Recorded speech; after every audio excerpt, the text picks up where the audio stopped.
Buenas, bienvenido al programa Análisis, donde hacemos el más grande esfuerzo por evaluar la realidad nacional e internacional de la manera más científica posible. Hoy queremos hablar sobre la política hondureña, sobre las recientes elecciones. Hemos invitado desde la perspectiva de cómo ven el tema los secularistas. Y hemos invitado a dos secularistas que tienen posiciones sobre el tema. Y el tema que queríamos abordar ha servido toda esa gran tradición cultural religiosa en este país para inculcar una visión honorable, moral, recta, ética a los políticos sobre cómo conducirse en general, en todos los aspectos, no solo en materia eleccionaria, sino que también en materia de cómo lidiar con las arcas del Estado, por ejemplo. Entonces tenemos aquí al licenciado Carlos Zelaya y al licenciado Olvin Almendares, quienes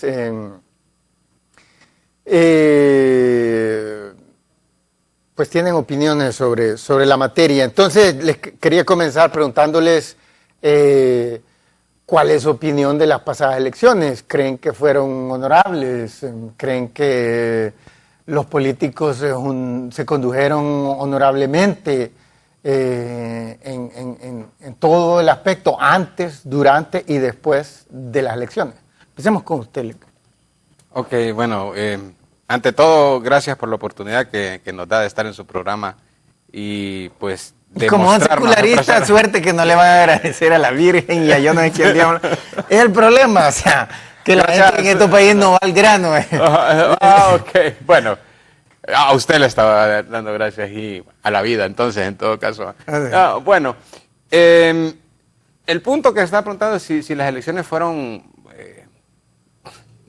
que no fueron ni normales en realidad, las elecciones y con mucha falta, creo yo, de moral, o sea, no sé cómo definirlo, alguna gente se siente hasta incómoda decir, pero es evidente, y creo que para la mayoría de los hondureños, que las elecciones fueron un fraude. Entonces, si fueron un fraude, no podemos estar hablando de moral. ¿Un fraude de qué escala? ¿Modesta? ¿Un poco más grande que modesta? Yo creo que fue escalando, es decir, desde mi análisis o mi perspectiva, había la posibilidad de hacer un fraude pequeño que fuera fácilmente cubierto, no se dio, entonces se intentaron otras posibilidades de fraude, tampoco resultaron y luego se escaló a un nivel superior hasta el nivel en el cual fue hasta televisado el fraude. Entonces, en ese aspecto, yo sí pienso, no hay nada de moral en esto, ni nada de honestidad, podríamos decirlo en esto, por mucho que quisieran mostrarlo en las pantallas. Por eso la gente habla de que es el fraude más transparente de la historia de Honduras. Ah, ya, o sea, la frase no la había oído, pero ¿y usted, Lic Almendares, cómo la ve? Bueno, en primer lugar agradecer, doctor, la invitación, un programa bastante visto. Un saludo para todas las personas que ven este programa. Pues bien, el tema es que elecciones tipo Honduras es un concepto que ha sido histórico, bastante enunciado por los diferentes participantes de la vida política del país, pero estas elecciones tipo Honduras realmente es una exacerbación de lo que realmente cualquiera se haya imaginado. O sea, eran igual de arbitrarias, de manipuladas como las anteriores, o eran menos o fueron más. O sea, siempre hay un margen de lo que espera la población, de que las cosas pueden no ir tan transparentes. Yo he sido observador internacional de elecciones en Nicaragua y en El Salvador, y uno nota cuando ve el sentido de la picardía latinoamericana. Esto no solo es de Honduras también, no podemos decir que el hondureño aquí, que allá. Es una realidad latinoamericana que se vive en diferentes lugares, y yo me voy a centrar en Centroamérica. Pero lo que ocurrió con estas elecciones, a los que tuvimos acceso a educación superior, a los que de repente podemos ver la realidad un poquito más allá, porque tuvimos la oportunidad de podernos educar un poco, o que somos acuciosos, O sea, es una falta de respeto a la inteligencia. O sea, una falta total de respeto a cualquier criterio estadístico. Y realmente no estamos aquí para hablar de este tema solamente en el sentido de que yo estoy de un lado. Esto, no, no, no. O sea, a nivel de ética. Este tipo de cosas no se deberían de dar. ¿Fue igual, menos o más que las pasadas elecciones? Por ejemplo, de la del 2013, vaya, que también 3 partidos grandes de oposición estuvieron por meses después de la elección clamando injusticia, arbitrariedad y robo de elecciones. Mire, hay 2 aspectos importantes, el fondo y la forma. En el fondo hay muchas formas de cómo hacer las cosas fraudulentamente, pero la forma, o sea, ¿qué es lo que se proyecta? Aquí salió malo todo, salió malo el fondo y la forma. Esa es, en mi opinión, la diferencia de estas elecciones. Porque existe la coacción del voto. Y en las otras elecciones que se manejó mejor la forma. El fondo es igual, chapucero. Pero la forma ahorita se les fue de las manos. Sí, yo creo entonces, una cuestión... Por eso es que les costó tanto consolidarlo. Sí, y el punto aquí es que la forma es importante, porque uno, por ejemplo, hasta para pedir un trabajo tiene que ir bien vestido, pero uno no sabe la persona que es. Cuando ya lo investigan, de repente la persona que busca el empleo ya se descubre, este hizo una picardía aquí y allá, pero manejó la forma, y la forma muchas veces ayuda. Pero aquí, en lo que ocurrió en nuestro país, se les fue de la mano el fondo y la forma. O sea, ¿Por qué la forma fue diferente que las anteriores? Porque no se esperaban estos resultados, no se esperaban. La coacción del voto se ve en México, se ve en Nicaragua, se ve en todos lados. La compra del voto. Los cientistas sociales, los politólogos manejan el tema del valor del voto. Por ejemplo, Barack Obama tenía más o menos, que invirtió en cada voto $11. John McCain gastó más o menos $5 y pico. Tenía mucho menos dinero que dar John McCain. En el sentido de la compra del voto a nivel de politología, o sea, lo que cuesta invertir en un votante. Estos países... No sé, pero aclare que hay diferencia entre los estados. No es como en México, en la última elección de Peña Nieto. Que la acusación es que la gente estaba haciendo línea para ir a votar y le decían, mire, a la salida, tómele una foto a su papeleta, demuéstrenos que votó por el PRI y le damos aquí, ¿me entiendes?, $50. Sí, que yo creo que entiendo. No es de eso lo que está hablando, o sí está hablando de eso. Estoy tratando de desarrollar la idea. Para culminar... Sí, pero ahora lo que quiero decir es que si en su cabeza hay diferencia entre una elección de los Estados Unidos que no hay ningún misterio ni engaño a nadie de que absorben miles de millones de dólares en la campaña, o una campaña como la mexicana o la hondureña. Exacto. Entonces... No hay diferencia. Hay diferencia y es lo que voy a terminar de desarrollar la idea. Okay. Entonces, con estas investigaciones se llega a este punto. Entre más ignorante es el pueblo, entre menos cultura exista, entre peor educación, los votos son más baratos. Y esto es lo que conviene en este caso. O sea, la inversión de cómo convencer a un votante que vote por mí es mucho más barato en un país donde la corrupción galopa.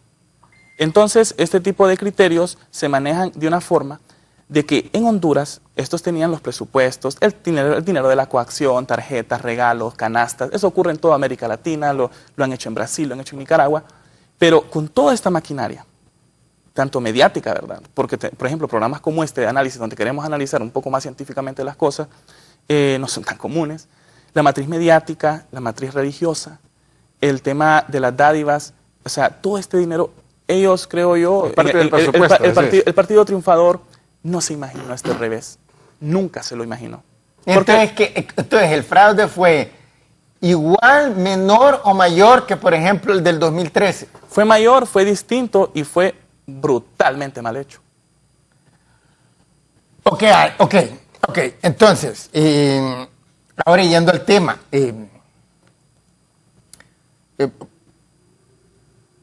No dice la religión cristiana, que es la que pregona en la cabeza de prácticamente, yo creo que hasta el último, los políticos hondureños. No dice que el robo, o sea, la mentira, etcétera, todos esos son pecados capitales. Pero es que ahí sí me gustaría aclarar un punto que creo que vamos a compartir con Olvin, y es el tema de que se nos ha hecho creer que la moral y todos esos valores y principios provienen de un esquema o de una forma de pensamiento religioso, cuando en realidad es al revés.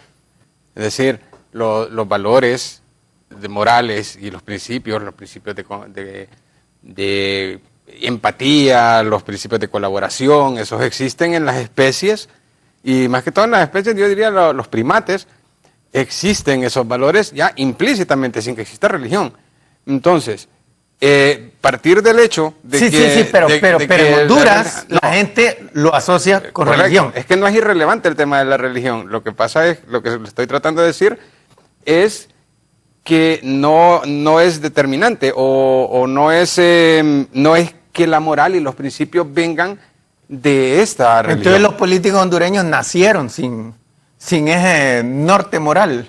En realidad, automático que ya viene la gente aún sin religión. Bueno, es que ese es otro tema que deberíamos tomar, si el ser humano es bueno o malo desde que nace, ¿va? Ok, tenemos que ir a una pausa, la vamos a hacer. Así que no se vayan, que ya regresamos con más.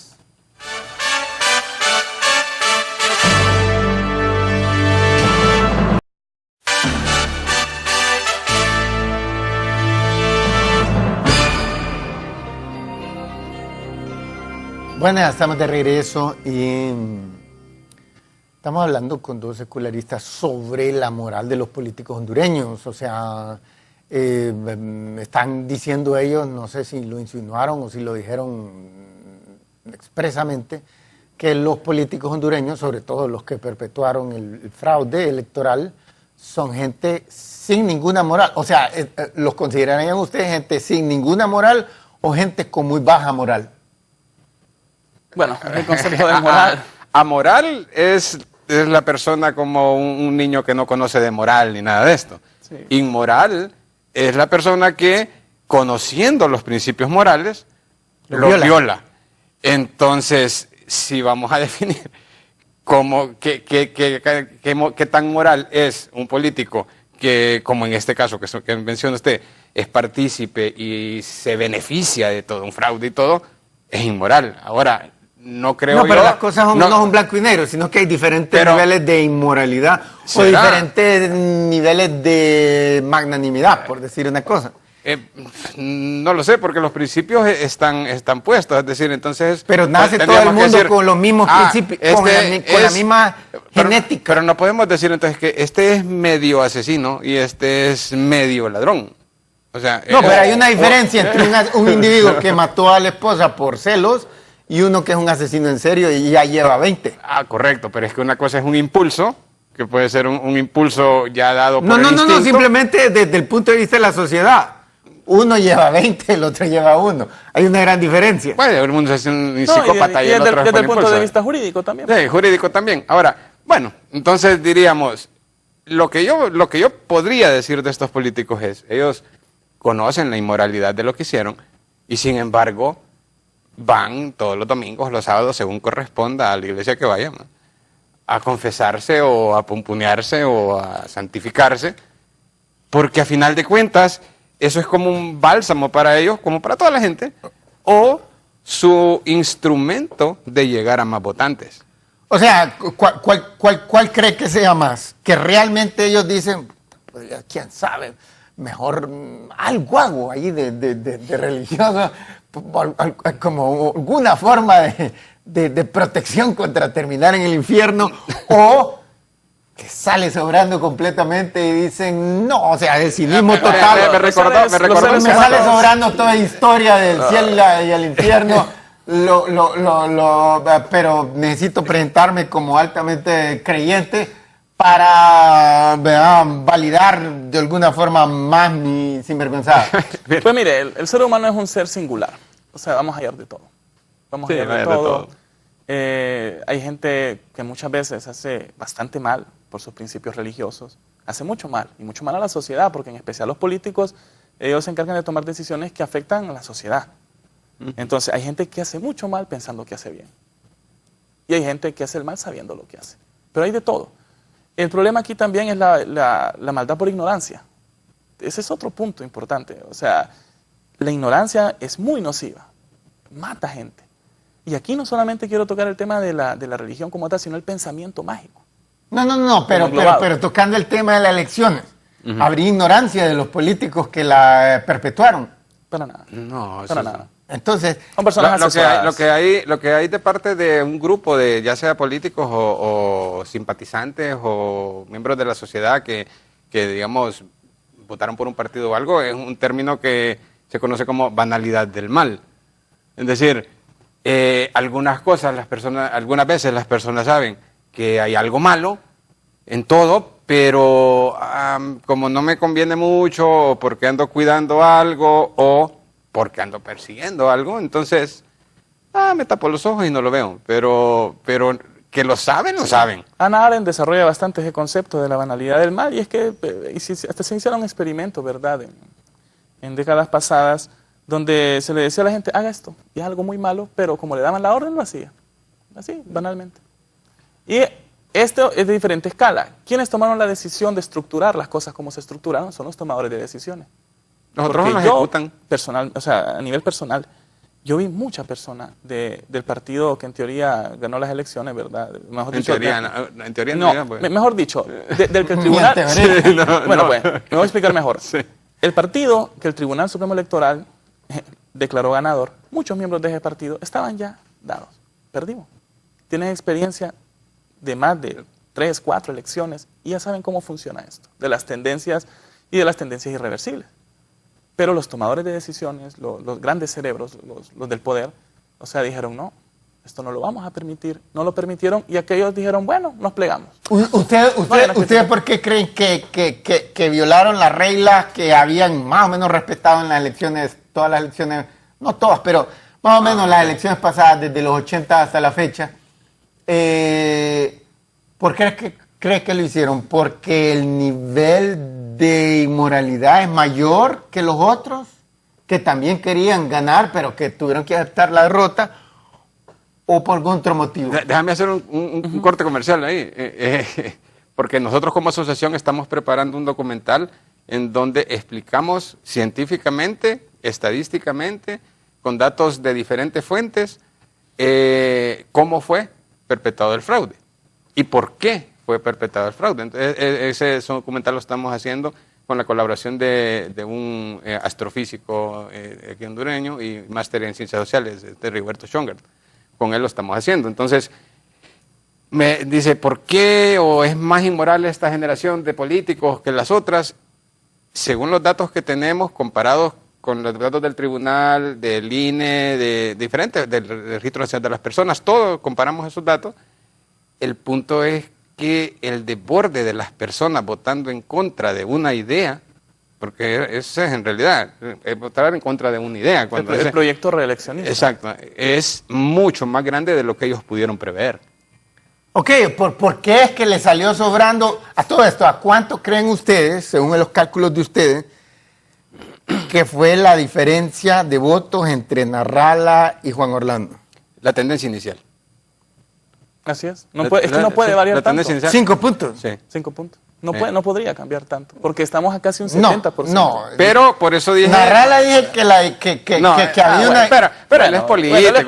Él es político. Ahora, yo lo que le puedo decir, porque en determinado momento yo también fui político... ¿Ustedes no creen que había 20 puntos de diferencia originalmente? Sí, pero tomando en cuenta un factor. Es que yo no estoy hablando desde el punto en que sale David Matamoros a decir que hay 5 puntos de diferencia a favor de Narrala. Sí, pero es que yo no digo de momento. No. Narrala argumenta que para ese momento ya habían manipulado un montón de situaciones, como por ejemplo, para empezar, la compra de las credenciales, las actas, los de un votos, montón las de mesas. partidos chabacanes que los inscribieron completamente ilegal, sin siquiera tener los requisitos, y ahí ya estaban sumando una cantidad de votos que con eso ellos, más otras cosas que ellos esperaban. Eso parece que es una cosa... Pero por eso yo, casi indebatible, lo de las credenciales. Sí, claro, no, eso definitivamente. Pero por eso cuando yo empecé a explicarle, le dije que la población se había desbordado. Eso significaría que habría más de 5%. Sí, pero permítame, dije, la población se desbordó votando en contra, o a favor, perdón, a favor de una idea. No importa por qué partido votó, no importa si la gente votó por Alianza o votó por el Partido Liberal. la gente votó en contra de la reelección. Entonces, por eso no votó por el Partido Nacional. Cuando usted suma esos dos grupos de votantes, entonces los datos sí se acercan a lo que dice Salvador Nasralla. Pero no, y él se los atribuye a todos, pero en realidad no No, es así. él no está diciendo que él ganó por 80%, él está diciendo que los votos reales de Juan Orlando fueron como 20%. Sí, así es. Los votos de Luis Zelaya fueron más o menos lo que el tribunal les dio y el resto fueron de él. Lo cual significaría que la brecha entre Nasralla y Juan Orlando fue de como 30 puntos. Lo que pasa es que los políticos siempre cuando van a elecciones calculan un margen de fraude. Entonces, que es el manejable. Por eso es que les estoy preguntando de qué porcentaje que ustedes creen que realmente el 5%. día de las elecciones. 5%. 5%. Sí, porque nosotros no podemos, es que nosotros no podemos especular, doctor. O sea, no podemos especular. Tenemos que irnos con los datos. Exacto. Y la tendencia inicial dice eso. 5%. Entonces, estadísticamente, ese es el punto que nosotros podemos Así decir. es. Ahora, si me preguntan mi percepción, esa es otra cosa, pero nosotros estamos Las aquí. Es lo que le estaba preguntando desde el comienzo. Ok, la percepción es que fue un poco más arriba, la mía. ¿Cuánto Porque más arriba? normalmente se calcula, creo que estos partidos han calculado como más o menos un 10 o 15% de fraude. Y se lo digo... Que la brecha diferencial entre Nasralla y Juan Orlando fue haberse- 10 a 15. Podría irse de 10 a 15. Así es. Sí. Ok. ¿Por qué el Tribunal Supremo Electoral se tardó tanto en dar los resultados esta vez? No, aparte ya. O sea, ya todo el mundo sabe, no, aquí no hay. Sí, aquí no Pero podemos engañar. mejor entonces, en Solo este caso, sí. hablemos después de que... Si han sobornado a alguien, a un canal, a un periodista que deliberadamente está pretendiendo y los deja hablar todo lo que quiere a los nacionalistas y ellos van a argumentar. Solo así es que se puede argumentar eso en lo medio. De lo contrario, No, con datos no se esos puede. periodistas que los están dejando hablar lo que ellos quieran, ellos muy probablemente tienen una opinión como la de ustedes o todavía más grande la diferencia. Porque posiblemente tengan más datos. Solo que si se ponen a decir más cosas, los despiden más. Al día Evidentemente. siguiente. Pero no nos van a despedir de aquí, ¿verdad? ¿Ah? No nos van a despedir de aquí. No, ustedes no trabajan acá. Pero usted, digo yo. De eso se caracteriza este programa. Análisis. Entonces, mire, tocando este tema, las dos iglesias aquí de la misma religión han estado, se les acusa de estar sobornadas por esto y otros gobiernos de derecha. Bueno, compradas, más que sobornadas. Eh, Compradas, deliberadamente compradas. Entonces, Por lo menos sus líderes. La pregunta es, ¿están sobornadas o simplemente están viendo el menos problemático de los posibles escenarios desde la perspectiva que ellos representan, pues? O sea, usted puede debatir si hay una lógica en creer en tal o cual religión o incluso en creer en Dios. Cada quien es libre, Pero cada quien para es libre. un religioso, decir, la persona está convencida de eso. Entonces, desde la perspectiva de ellos, y están convencidos también que están haciéndole un bien a la sociedad, por ejemplo. Entonces, desde la perspectiva, están haciendo eso ellos porque ven como que la alternativa era un problema mayor o simplemente es soborno del más descarado y vulgar. Tenemos que dar pausa. Ya lo contesto ahí la Y vamos a hacer eso, y van a contestar cuando regresemos. Así que no se vayan con más. No se vayan, que ya regresamos con más.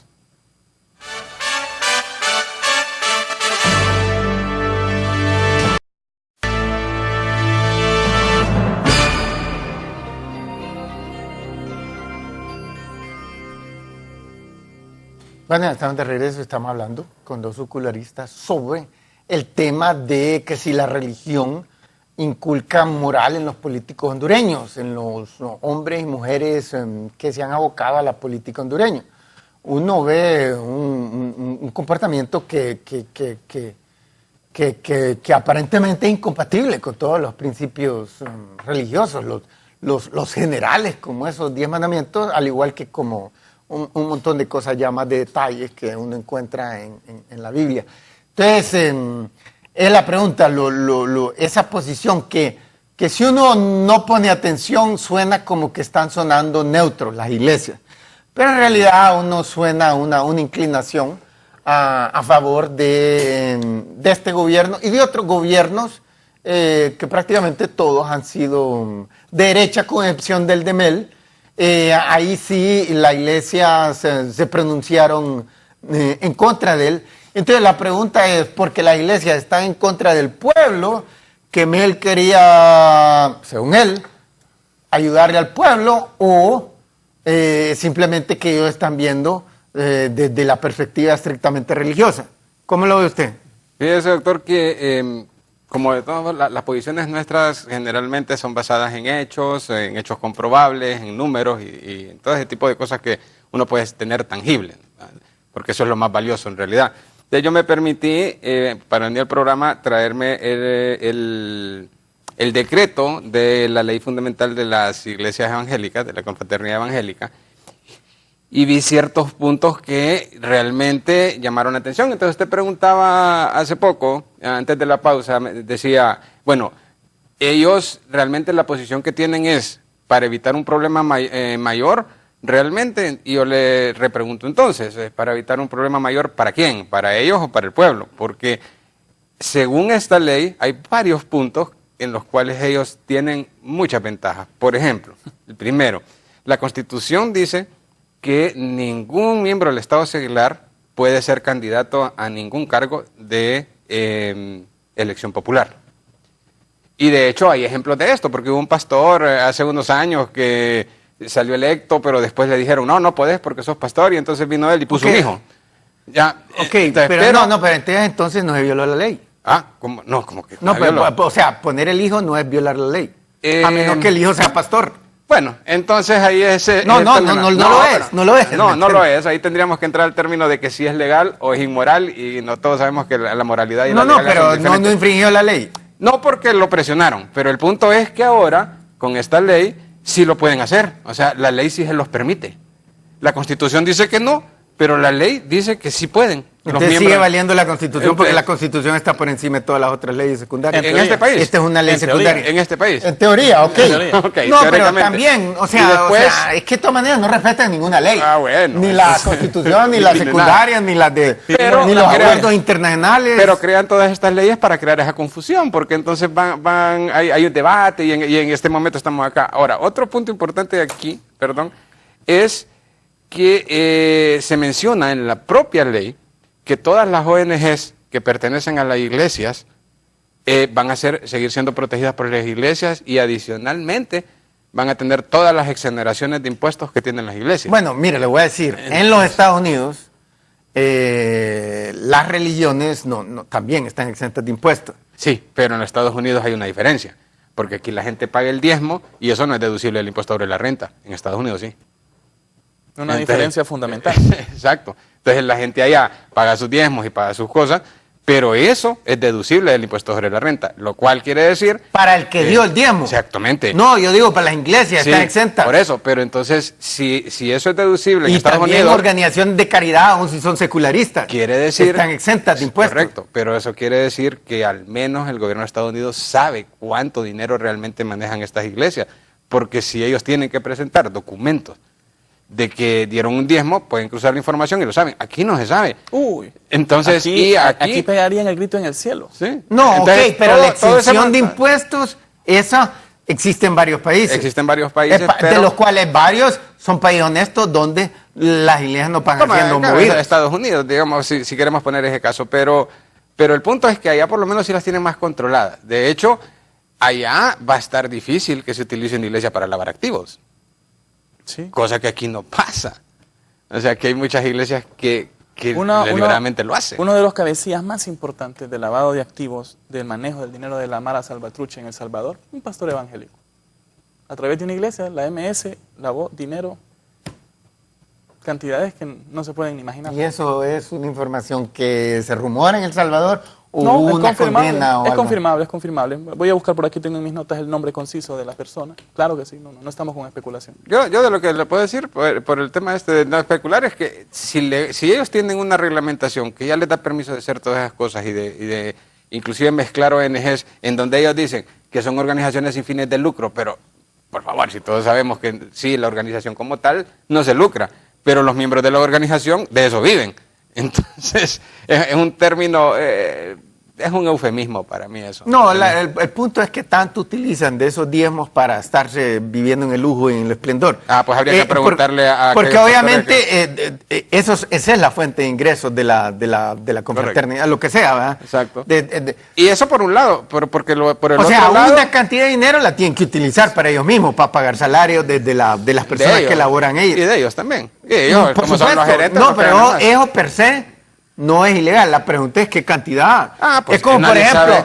viene alguien y decide que rector de la UNA, y viene la persona y se receta un salario de 350,000 empiras al mes, como dicen que una rectora se había recetado, ¿me entiende? Entonces ahí, yo no sé si es cierto, tal vez es falso, Sí, pero ¿me entiende? A lo que voy es que... Pero está bien escondido, ¿verdad? No, pero si lo han oficializado, o sea... En principio no es ilegal, pero es descaradamente ilegal. Pero es que no presentan informes, correcto. O sea, no, pero lo que voy es que, en cambio, si el salario es una cosa normal de esperar para los estándares hondureños, ¿me entiende? Ahí no están haciendo nada malo porque tienen que devengar un salario. Ok. Ahora, el punto es con el tema de la laicidad, porque ¿por qué un Estado tiene que estar emitiendo leyes a favor de un grupo religioso? Por decir una cosa.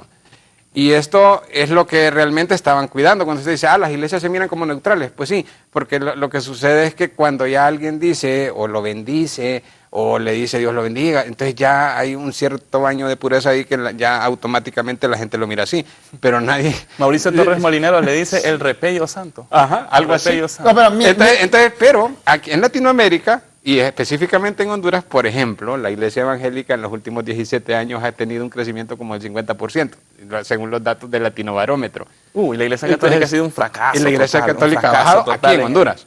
En Honduras ha sido estrepitoso la caída del catolicismo en Honduras. ¿Y qué es lo que sucede? Brutal. Ellos van tomando posiciones de poder, porque históricamente lo que ha estado sucediendo en Latinoamérica en general es que las iglesias evangélicas se han ido para el lado de la derecha porque la derecha ya no tenía acceso a miembros, los partidos de derecha ya no tenían... Bueno, que ahí siempre no tenían el lado de la derecha. Sí, ahorita no, uno pero que tiene altas probabilidades de ganar en Brasil es un pastor evangélico. Y en Río de Janeiro ganó un alcalde que no es un pastor, es un miembro no nos vayamos tan lejos. Un exmilitar miembro de un fanático religioso posiblemente ser el próximo presidente de Costa Rica. Y en Costa Rica, en la misma constitución está que Costa Rica es un estado católico, apostólico y romano. Entonces, pero el punto de los evangélicos es que ellos se ofrecen a los políticos para aportarles un caudal al cual los políticos de derecha no tienen acceso. Los evangélicos definitivamente ellos miran el mundo de una perspectiva más monetaria que los católicos. Ahora, pero los dos se les acusa, por ejemplo, a la alianza, a los dos acusa de implícitamente estar validando el actual gobierno, etcétera. Entonces la pregunta es ¿por qué lo están haciendo? ¿Por qué lo están haciendo? Se los digo por lo siguiente. Aquí está, doctor. Se los digo por lo siguiente. En 1933 el Vaticano firmó un contrato con Adolfo Hitler y de los intelectuales dentro de la iglesia que hizo fue el que en 1939 se convirtió en el Papa Pío XII. Entonces, los historiadores últimamente que han podido,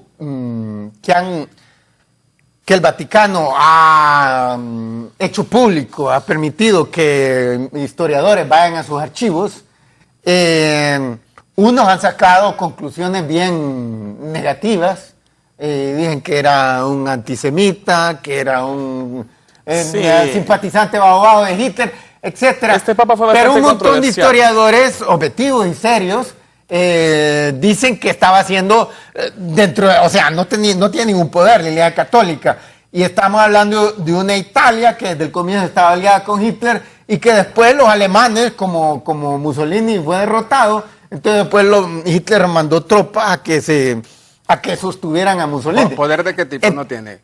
¿Poder de qué no tipo? tenía poder militar como el de la Poder media, por militar. ejemplo, que tenía ejército. Sí, que era, etcétera. y Mussolini fue desastroso en el campo de guerra también. O sea, Entonces, lo tuvieron que rescatar de donde lo tenían preso. Los nazis lo tuvieron que ir a rescatar. Entonces, desde esa perspectiva, el hombre tenía como una pistola a la cabeza y había límites. Sin hablar que los mayores opositores en Alemania de Hitler y en general en Europa eran comunistas, que son súper ateos. ¿Me entiendes? Entonces, desde esa perspectiva, No necesariamente, si dice, Hitler no era muy simpático a la religión, pero No, por lo pero menos... Pero era un hombre Él era profundamente cristiano. místico. Muy No, serio, era místico, pero sí. el tipo no estaba abogando por las destrucciones, mientras que los comunistas sí. ¿Me entienden? Era una de escoger entre dos que tienen sendas pistolas y que me las podrían clavar a mí. El menos malo. El que menos es probable que me dispare. Eso es lo que muchos historiadores dicen. Sí. Entonces, por eso les pregunto que si es simplemente una situación de un soborno vulgar o si es diciendo, nosotros no creemos, como piensan muchos países desarrollados, no pensamos que Narrala sea una persona de izquierda. Estamos convencidos que es una persona honesta, pero esos idiotas de Libre estaban diciendo que a los 6 meses de que llegara la presidencia iban a armar una constituyente y que después ellos iban a llevar la cosa. ¿Entienden? Tenemos que dar pausa. Así que no se vean que regresamos con más.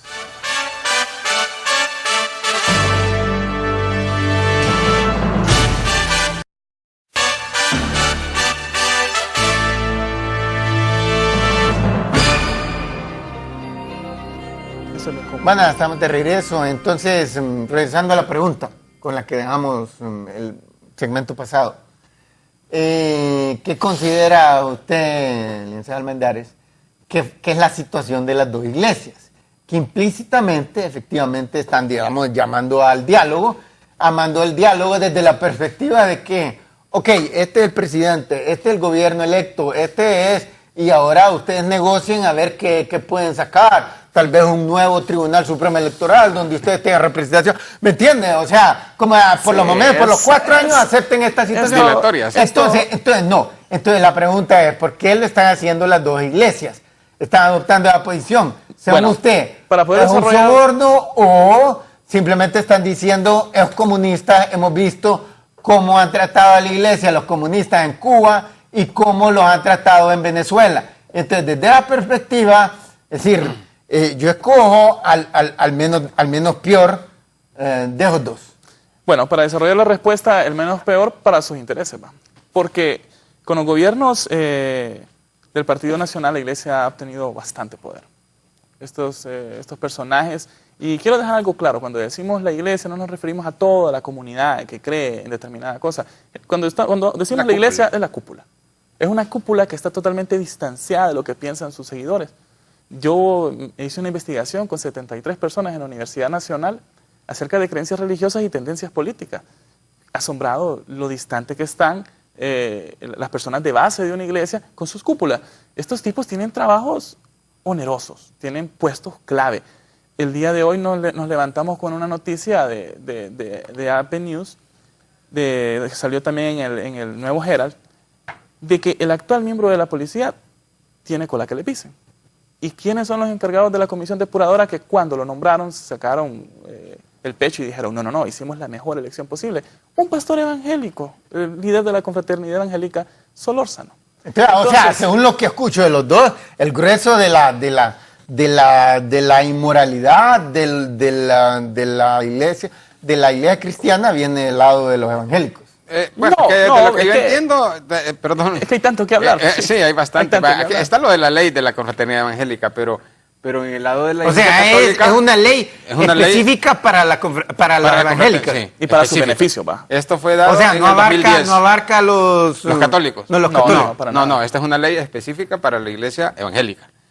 En el Del caso de los sector, católicos, y ojo, de la confraternidad evangélica. De la confraternidad Porque evangélica. hay otras iglesias que no pertenecen a la confraternidad Sí, y ellos evangélica mismos las que de hecho, por ejemplo, la iglesia, una que se llama Iglesia Ágape, se ha enfrentado con la confraternidad Es que, evangélica para Calvin, poder la misma ley le faculta a la confraternidad evangélica a no aceptar iglesias evangélicas que estén discreten de ellos. Exacto. Entonces, y la misma ley entonces también no vamos a ser injustos, no vamos a decir iglesia evangélica y pensar que solo la confraternidad existe, para nada. No. Hay un gran sector de la sociedad hondureña que tiene dentro de la misma iglesia protestante, la iglesia evangélica siendo más específico, diferentes credos, diferentes doctrinas, y en este caso la confraternidad evangélica, que es liderada por el pastor Solórzano, que es miembro de la comisión depuradora, y donde está Evelio Reyes también. Esta gente es la que ha estado teniendo estos puestos de poder, puestos que ganan dinero, que tienen influencia. Y, wow, Salvador Nasralla en la campaña electoral que dijo, cuando yo llegue a la presidencia, esta gente va para afuera. Obviamente, tienen que tener una postura fiel a las personas que les ha dado las cosas que ellos han querido y esto va a ir avanzando. Pero entonces, ¿por qué la Iglesia Católica estaría argumentando de una manera similar a la evangélica? En lo que respecta ya no discuta más sobre esta elección. Sí, o sea, lo que acepten al Partido Nacional como el ganador y vayan a negociar alguna otra cosa. ¿Por qué la Iglesia Católica estaría adoptando esta posición?